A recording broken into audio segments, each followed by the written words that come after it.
ఈ నెల 10న అనంతపురంలో కనీవిని ఎరగని రీతిలో సూపర్ 6 సూపర్ హిట్ కార్యక్రమం జరగబోతోందని తెలిపారు ధర్మవరం టీడీపీ ఇన్ఛార్జ్ పెరటాల శ్రీరామ్. 3:30 నుంచి 4 లక్షల మంది ప్రజలు సభకు హాజరు కాబోతున్నారని తెలిపారు. అధికారం చేపట్టిన ఏడాదిన్నరలోపే ఎన్నికల్లో ఇచ్చిన హామీలను అమలు చేస్తామని అన్నారు ఆయన. కూటమి ప్రభుత్వం చేస్తున్న అభివృద్ధిని చూసి ఓర్వలేకనే వైసీపీ విష ప్రచారం చేస్తున్నారని ఆరోపించారు. కూటమి ప్రభుత్వంపై విమర్శలు మానేసి తమ కార్యకర్తలను చక్కదిద్దుకోమని అంటున్న పెరటాల శ్రీరామ్తో మా ప్రతినిధి యోగానంద్ ఫేస్ టు ఫేస్. ఉమ్మడి అనంతపురం జిల్లా చరిత్రలో అతిపెద్ద సభగా సూపర్ 6 సూపర్ హిట్ సభ జరగబోతోంది. ఈ విషయం గురించి మనతో మాట్లాడేందుకు ధర్మవరం టీడీపీ ఇన్ఛార్జ్ పెరటాల శ్రీరామ్ గారు. సార్, ఏం చెప్తారు? ఉమ్మడి అనంతపురం జిల్లాలో ఎప్పుడూ జరగనంత పెద్ద సభగా జరగబోతున్నారు. ఈ జనసమిక ఎలా ఉండబోతుంది? ఈరోజు రాష్ట్ర వ్యాప్తంగా కూటమి ప్రభుత్వం తీసుకున్న నిర్ణయాలు ఏవైతే ఉన్నాయో, ప్రజలకు అనుకూలంగా ప్రజల సంక్షేమం కోసం తీసుకున్న నిర్ణయాలన్నీ కూడా ఈరోజు సక్సెస్గా జరుగుతూ ప్రజల్లోకి పూర్తి స్థాయిలో అన్ని సంక్షేమ పథకాలు వెళ్తున్నాయి. అంత తొందరగా వాస్తవంగా చెప్పాలంటే 1.5 సంవత్సరం అవుతున్నప్పటికీ తొందరగా ఏవైతే హామీలు ఇచ్చిన అన్ని హామీలని కూడా ఈరోజు ఇంప్లిమెంట్ చేయడం జరిగింది. దాంట్లో భాగంగా ఈరోజు ఇక్కడ ఏ రకంగా మనము సక్సెస్ ఏదైతే జరిగిందో, ఏ రకంగా సక్సెస్ఫుల్గా పథకాలు వెళ్తున్నాయో దాని గురించే ఈరోజు 3 పార్టీలు కలిసి ఇక్కడ పెట్టడం జరిగిందండి. అందులో ముఖ్యంగా అనంతపూర్ని సెలెక్ట్ చేసుకోవడం అనేది మాకు కూడా చాలా హ్యాపీగా ఉంది. ఎందుకంటే నాయకులందరూ వారి ఆనందాన్ని మాతో పాటు కలిసి పంచుకోవడం అనే దాన్ని కూడా మేము కూడా ఆనందంగా భావిస్తున్నాము.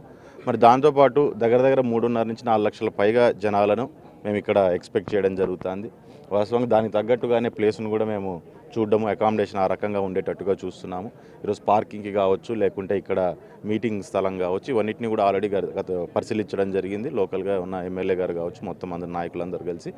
సో అవన్నింటినీ కూడా పూర్తి స్థాయి రేపటి నుంచి పనులు మొదలై ఎక్కడ ఇబ్బంది లేకుండా వచ్చే ప్రజలు, ఎందుకంటే ప్రజలు కూడా ఎక్కువ నెంబర్లో వస్తుంటారు కాబట్టి, అండ్ రాష్ట్ర వ్యాప్తంగా ఉన్న ఎమ్మెల్యేలు అందరూ కూడా, ఎమ్మెల్యేలు కానీ నాయకులు కానీ 3 పార్టీల నాయకులు కూడా వస్తుంటారు కాబట్టి ఎటువంటి ఇబ్బంది లేకోకుండా అన్ని సౌకర్యాలు ఉండేటట్టుగా చూస్తున్నారు. అంటే ఇప్పటికీ మీరు అమలు చేశామని చెప్తున్నారు, కానీ వైసీపీ నాయకులు కానీ జగన్మోహన్ రెడ్డి కూడా ఇంకా అమలు చేయలేదు. కూటమి ప్రభుత్వం ఫెయిల్ అయిందంటే కూడా నిన్న కూడా వ్యాఖ్యానించారు పులివెందులలో కూడా. దీనిపై ఏం చెప్తారు?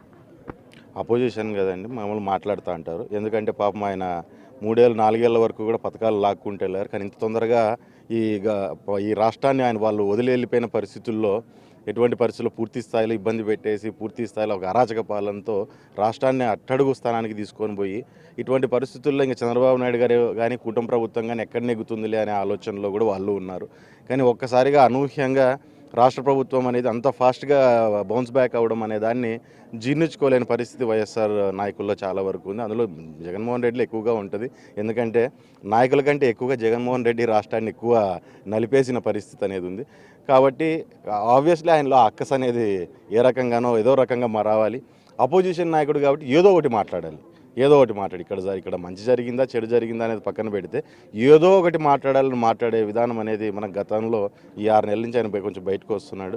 ఈ 6 నెలలు జరుగుతున్న ఏ మాటలో కానీ, ఏ ప్రెస్ మీట్లో కానీ ఆయన చేస్తున్న చేష్టల్లోనే మనకు అర్థమైపోతుంది. రాప్తాలో మీ పొలిటికల్ అపోనెంట్ ప్రకాష్ రెడ్డి ఇకపై ధర్మవరంలో పార్టీ ఆఫీస్ ఓపెన్ చేస్తూ ఉంటూ కూడా, బయట సినిమాను కట్టడి చేస్తూ ఉంటూ కూడా వ్యాఖ్యానం జరిగింది. దీనిపై ఏం చెప్తాను? నన్ను రాప్తాలోనే కట్టడి చేయలేదు, ధర్మవరం వచ్చి ఏం కట్టడి చేస్తాడులే. కానీ ప్రకాష్ రెడ్డి ఓపెన్ చేస్తాను, అది వాళ్ళ అంతర్గత కుమ్ములాటల్లో వాళ్ళు 100 మాటలు మాట్లాడుకుంటారు. దాని గురించి మనకి ఇదయ్యేది లేదు.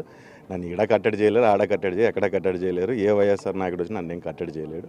నా పద్ధతుల్లో మేము పోతున్నాం, మేము ప్రజల కోసం ముందుకెళ్తున్నాం, ప్రజల సంక్షేమం కోసం కానీ, ప్రజలకు ఉపయోగపడేటట్టు కానీ. ఈరోజు నారా లోకేష్ గారు కావచ్చు, నారా చంద్రబాబు నాయుడు గారి ఆదేశాల మేరకు, వారి ఆలోచనల మేరకు మేము ముందుకెళ్తున్నాం. కాబట్టి మేము ప్రజల కోసం పోరాటం చేసినప్పుడు నన్ను ప్రజలకు ఏదైనా మంచి చేసే దాంట్లో నన్ను కట్టడి చేయాలనే ఆలోచన వాళ్ళకుంటే వైఎస్ఆర్ వాళ్ళకు మరి అది మంచి పద్ధతి కాదు. నువ్వైనా పనిచేసేది ప్రజల కోసమే, నేనైనా పనిచేసేది ప్రజల కోసమే. కాబట్టి ఏదైనా ఫస్ట్ ఉపయోగపడే పనులు ఏమన్నా ఉంటే లాస్ట్ 5 ఏళ్ళు ఏవి చేయలేదు, దాన్ని వెనక్కి తిరిగి చూసుకొని ఏమైనా మార్పులు చేసుకోగలిగితే, తనలో ఏమైనా ఇంప్రూవ్మెంట్స్ చేసుకోమనండి. అన్నిటికంటే ముందు ఫస్ట్ వాళ్ళ కార్యకర్తలను మట్సంగా చూసుకుంటే బాగుంటుంది, మళ్ళీ మా మీదకి వచ్చేది ఎందుకంటే. చూస్తున్నంత ఉమ్మడి అనంతపురం జిల్లా చరిత్రలో ఎప్పుడూ లేనంత పెద్ద స్థాయిలో కూడా సభ నిర్వహించబోతున్నాం. అది కాకుండా కేవలం 1 ఇయర్ లోపలే సమీక్షా పథకాన్ని అమలు చేశాం కాబట్టి ప్రజలందరికీ కూడా ఈ విషయంలో సంతృప్తి ఉన్నారు. కాబట్టి సుమారు 4 లక్షల మందికి పైగా ఈ సభకు తరలించే అవకాశం ఉందంటూ కూడా ధర్మవరం టీడీపీ ఇన్ఛార్జ్ పెరటాల శ్రీరామ్ చెప్తున్నారు. ప్రసాద్, బిగ్ టీవీ, అనంతపురం నుంచి.